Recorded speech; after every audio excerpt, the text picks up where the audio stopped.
ইফতেখারুল আলম। সোমবার বিএনপি সরকারের ১৮০ দিনের কর্মকাণ্ডের চিত্র তুলে ধরতে সংবাদ সম্মেলন করে জাতীয় নাগরিক পার্টি এনসিপি।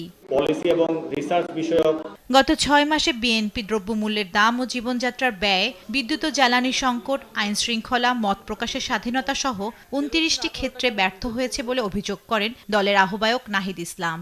আমরা জানি না এই প্রেসভিং চলাকালীন সময় আসলে বিদ্যুৎ থাকবে কিনা।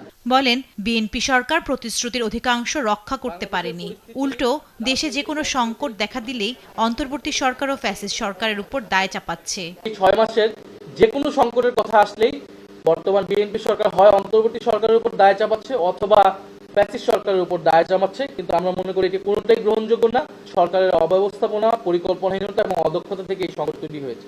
পুনরায় ফ্যাসিবাদী কাঠামোতে ফিরতে চাইলে গণ আন্দোলনের মুখে পড়তে হবে বলেও হুঁশিয়ারি দেন নাহিদ ইসলাম।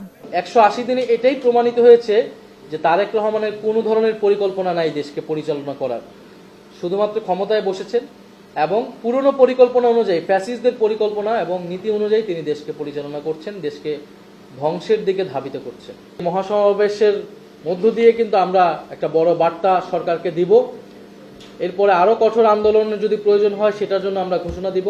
গণভোটের রায় বাস্তবায়নে সরকারকে আন্তরিক হওয়ার আহ্বানও জানান এনসিপির আহ্বায়ক। জ্বালানি ক্রয়ে স্বচ্ছতার প্রশ্নটা অনুপস্থিত ছিল। জান্নাতুল মোহনা, দেশ টিভি, ঢাকা। পাম্পের মজুদের ঘটনায়